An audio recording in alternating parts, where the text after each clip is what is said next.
That's some good hair, Dave. Oh. That is some really good hair. That's what I'm saying. That's envy hair. your hair. I expected it to be harder, to be honest with you. It's not. It's just it's my hair. That's good. Interesting. How's your hand? Nice hair. I got most of it off. It's cleaned up a little bit? It's a little... It would have been funny if I left this. Yeah, you should have just left your hand yellow. He just dumped a whole bottle of Spiking on his hand today. Got some big birds. I could It sounded like a cockatoo. Did you get a fire drill? A cockatoo. His hair. Brittany is like so scared of fire. Yeah, he kind of has a hairdo like Jimmy Neutron. Yeah, a Johnny Neutron. Neutron. I was thinking Johnny Bravo. Or that. I You think talking about Neutron me? like a swirl. Yeah. Who are you talking She just Me? called you Johnny Bravo. That's a compliment. I don't if even I've know ever who heard Johnny that. Bravo is. You know Johnny Bravo. Because he has this swirl. Yeah, Johnny Bravo was like the best cartoon ever. It was just all he did was lift weights and hit on girls. That's like a kid's cartoon? Yeah. Yes, like it would get shut down now for sure. Really? Yeah, Johnny Bravo was pretty cool. You gotta check him out. He had some good one-liners, and I could see you just like spitting some of them. I got some good ones.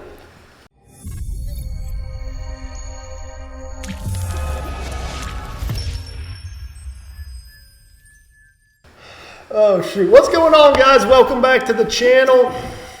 We're here at REDCREST, the championship. REDCREST on Lay Lake. We're sitting here on the shores. We're looking out over Lay Lake right behind you guys, but we got the boys together, Spencer and Matt, and we're going to talk a little bit about what to expect here at REDCREST. What do you think? Let's start with Matt. What do you think? You had a fun practice. I spent a day of practice, a half day the first 2 days, getting some service done. So I had some boat issues. That'll happen. And then I feel like I spent the last 2 days looking at the entire lake from dam to dam. Yeah. And it's changing fast. No doubt. Water level's coming down. I feel like it's clearing up a little bit. Yeah. Temperature's rising. I mean, my practice, I guess, was okay. I mean, I feel like I can catch. I really would like to say I can catch 10 keepers, and if I can do 2 that, pound minimum. 2 So pound we got minimum. a 2 pound Yeah. minimum this week. That's gonna be stingy. So when we talk keepers, that's a 2 pounder. That's There's a lot of pound and 3/4. a lot of under 2 pound fish in this lake for sure. So that 2 pound number is gonna be hard to hit. But yeah, I mean 10 a day is gonna be pretty good because that'll put you between what 20 and 30 pounds probably. If I could get that, I would take it in a heartbeat. I think that would be a good day. Yeah, I would love that. for sure. What about 10 you scoreables. guys?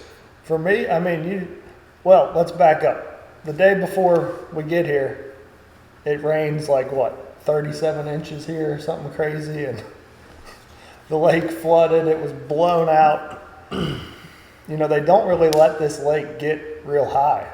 They just run the Suck water it through. through. They just suck it straight through. So like that first day of practice on Sunday, the current was just ripping through the whole lake, and they just sucked out all the water. And man, the water has cleared up a bunch since then. I mean, every day's been different. So for me, I never even went up the river end. I don't like rivers. I like to be at the lower end of the lake, so I spend all my time down in the lower end and just, you know, doing the same deal. We're going to see a lot of jighead minnows this week, I think. Is that what you think? Yeah. I was just reading the latest Bass Blaster, and Dustin Cannell said that there would be no jighead minnows. Here. That's what he said based on the muddy water. Well- That's what the article Yeah. Bass Blaster said. Well, that's what I said about Santee Cooper, and we see how that worked out. Yeah. I can assure you they're going to catch them on yes. jighead minnow here. I can, yes. 100%. It Without will a be doubt. more probably doing that. Yeah. I don't see how, Too many spots. too many spots. It's a very healthy catfishery too. No doubt. Have you got any catfish? Dude, do you guys feel like they're extra slimy here? Yes. Yeah. Like, I'm talking like this much of my Yes. line, but not just slimed, but like globs. Like, yeah. Yes. Like, Gross. terrible. Like you have to cut the Terrible. line and retie. Every time I caught a cat, cut the line. Yeah. every time. Just because they're kind of like river fish, maybe Yeah. the current. Yeah. I've Extra caught so many slimy. catfishes with. I don't understand how they do that. Like when you hook that fish, how does he wrap your line? Well, I mean, they go into the death roll. No, I know, but okay, that fish comes up and bites your bait. Okay, I watch him swim up to get it, and you set the hook. How does his tail get above his head? The catfish. Don't question the catfish. I'm just That's wondering what- how they do Maybe it. he's going up and tapping it with a whisker. And then you're setting the hook and, yeah, you're getting him in the tail. Because I mean, literally, you could watch him swim up and bite it, set the hook, and as soon as you set the hook, the line's wrapped all around him, and you got goop all over your line. I mean, it's just a mess. I mean, I'm hoping you guys catch 400 catfish each day. Like that'll wanna say- slow you down and give somebody like me a little bit of a Yeah. shot. So after 3 full days of catching a lot of catfish and drum, I feel like I know what a bass looks like versus a catfish and a drum. So I feel like I'm gonna throw at more bass than catfish, but I'm still gonna catch some catfish for sure. So are you saying you're not going to throw at the dot that you think is a catfish? No, absolutely not. See, that's what's funny though is every time we go to a lake, it's different. You have to. I mean, You got to figure they out. all look the same. Yes. You gotta learn how they're positioned, whether it's a bass versus Yeah. a trash fish. I got to the point today where, like, as soon as I see a fish or a couple fish swimming, like, the first reaction that I was like, if that's a bass, that's a catfish, that's a drum, it was right. If I started, like, looking at it and questioning it, then it would kind of just blend in and I couldn't tell. But if I looked at it and was like, that's a bass, for sure, it was a bass. How many keepers are you going to catch? How many keepers am I going to catch? I don't know. Man, things are changing so much. We got a really warm day today. Tomorrow's an off day. The day before the tournament's an off day for the media day, and that's going to be another 70-plus degree day. And then day one of the tournament is going to be a 70-plus degree day. So those fish are moving. They're moving away from what I'm doing and probably what you're doing as well. I mean, they're moving away from the middle of the pockets and going to the bank. So, it's going to be about adjusting and following the fish as the tournament goes on. But my goal is 5 per period. I would like to catch 5 per period, 15 fish. I don't think I'm going to catch a whole lot of quality. If I catch 15, I think they're going to be like some 2-pounders, 2-1, 2-2, maybe up to like a 3-pounder. I might catch like one big one, one 4-pounder or something, but that's pretty much been my day, is like a bunch of that just over 2 pounds. So 15 fish will be, 30. Pretty stout. Yeah, that'll be real strong. Yeah, for sure. I'd take 4 a period and be happy. 4 a period? Yeah. Yeah. I mean, and plus, once they decide to go up and start doing it, because I've looked a lot. I've seen a lot of fish on beds. There's a lot of fish already locked down Really? that you can catch. Largemouth? Yeah, 100%. They're up there. But once those spots decide to go, too, you know how it is. When they first get up there, it's like you can't catch them. Not looking at them. I'm saying just fishing. It's like Right. that's what's on their mind. They're up there doing They're their not deal. interested in anything that's coming through, and I hope that that's not where we find ourselves the first 2 days of the tournament, where they're just getting up there to start. Because you take the spots out of the equation, I don't know if I can catch more than 4 or 5 fish a day. Yeah. Yesterday I caught a lot of good largemouth doing that, but today I only caught 2 largemouth all day. So, if the spot's getting a funk, it's going to make it really tough. For sure. I agree. But the wild card to that is the current, up the river end. Those fish are going to always bite, or they're always going to be there, Yeah. So that's the two patterns that I see playing in this tournament is either, live scoping the Mickey rig, the lower end of the lake, or up in the current, up the river. I feel like by the weekend, the end of the tournament, I really feel like it could be one up that river. We got changing conditions, so I think you said you went up there the first day of practice and it was unfishable. It was so much. Yeah, current. I spent Well, I spent yesterday, or the first day and today up there, and it dropped 3 feet since the first day of practice. And it's a lot more fishable now than it was, for That's sure. what I mean. But I'll throw in also the people that were up there the first day. Those fish have repositioned completely because the current seams are different. Like everything is different today. So Well, that's what I mean. It's a whole new fishery, and you know, it's going to continue to change as we go into the tournament. So like, it's going to be totally different by then, and you know, yeah, that probably plays into the hands of a local or somebody that's fished up there before, that they know exactly where they set up in those current seams, and they can run up there once the water gets back to normal, and they're going to be sitting there waiting for them, and no one else was able to go up there and practice and find that stuff. So, you know, that's definitely a wild card, is that river end, the spillway. But a lot of current up there, huh? do you think the person that wins this tournament feels like right now they're going to win this tournament, or do you think this is going to like fall into the hands of somebody that is not feeling like they're on good fish right now? Like I would say they're not on them right now. They're not on the winning fish right now. Whoever's going to win did not find them in practice. They're going to find them in the tournament because it's changing so much. It's the spring, you know, the fish are moving so much. So like, it is going to be about finding them during the tournament. They're probably got a key bite or two today, and that's what they'll rely on. They'll run on. And it'll just get better all as the week goes on.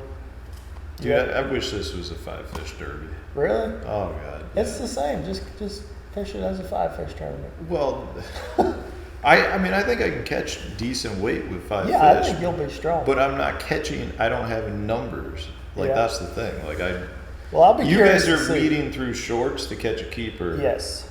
And I'm catching keepers with very few shorts. Right. I'll be interested to see, you know, what is a good day. It's going to Yeah. be interesting to see. Yeah, for sure. I mean, there can be 15 fish, 20 fish, 10 fish.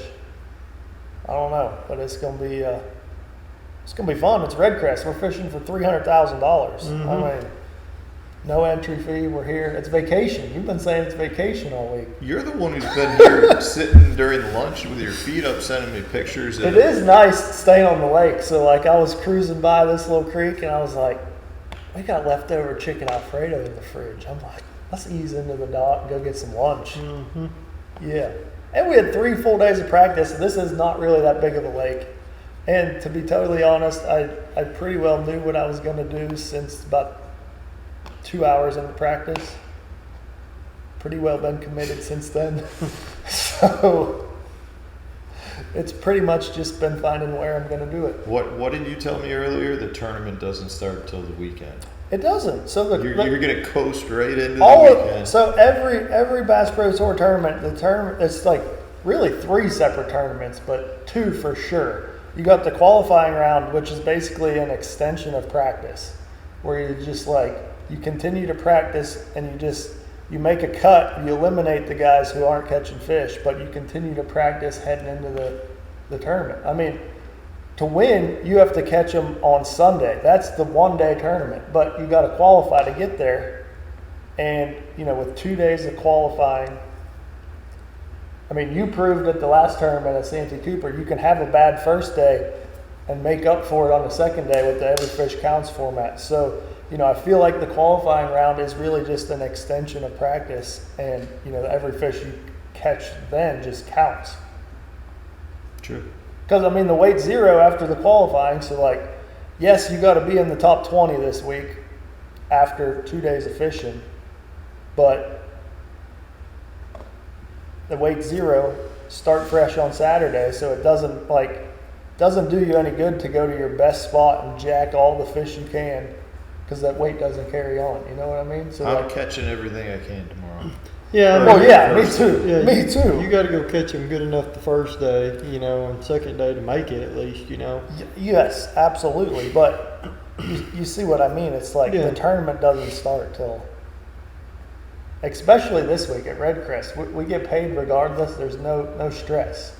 I think it's going to take 50 pounds to make the knockout round, and I won't stop catching them day one until I get to at 50? least that. 50 for 2 days. And I don't know if I can catch that. But, I mean, that's, I think, I mean, when you think You think someone 50 will guys catch 50 I think that's in one day? in one day? I You don't think know. someone will catch 50? I don't know. I just think 25 pounds a day is what it's going to take to make the Yeah, knockout round. I agree. It may be as low as 18, but I think it's Yeah. going to be in the mid-20s. Yeah. I'd agree. So if you could catch 50 pounds on day one, why not? Because Right. then you got a free practice day. Absolutely. Heck yeah. So, That's the way but to do it. I don't know if, you know, And that's gonna be this key. ain't like a Toledo Bend where you could have done that. No. You know, Toledo Bend, you could go out and catch all you needed to make knockout round in day one. Mm-hmm. But here, I mean, you could do it, obviously, because the weights are going to be kind of tough. But Right. I just, man, they're tough to get the bite even when you do. And the water's dirty, so it's hard to get them to see your bait, I know. you know. And then half the ones that see it don't want to commit. It's just, there's a lot of stuff. I'm disappointed in the largemouth fishing, Yeah. especially on this lower end. I mean, Yeah. everybody, you know, all the research you do about the Coosa River, it says you come here and you throw a swim jig. You do the Alabama shake and shake your swim jig through all the grass. And I've covered some miles of grass with that epic bait swim jig, and had one little swirl on it today. That's it. I know you. You better go off that. Yeah. That'd be the winning That deal. you think? Dude, it was like I a, had some good bites on those yeah, swim jig. he's a swim jig guy for sure. I mean, I'll have it on. It's not like all day long, but Yeah. I'll be doing it. Mine's staying in the rod box. You know, if I get to that 50-pound mark we're talking about, maybe I'll go ease up in there. But man, there's some good looking grass. Yeah, there it is. Man, it's like everywhere you look should have a bite, but Yeah, for they sure. just ain't biting. 100%. All right, guys, we appreciate you watching. We're going to go sit by the lake and have a little fire, eat some s'mores. Brittany's been excited about the s'mores all day, so that's where we're heading. And you guys tune in. When this video drops, we'll be out there fishing. I think we got live coverage day one of REDCREST, so maybe you'll see one of us on live and hopefully see all of us jumping up that leaderboard and making the weekend cut. So appreciate you guys watching. Leave those comments down below, and we'll see you guys next time.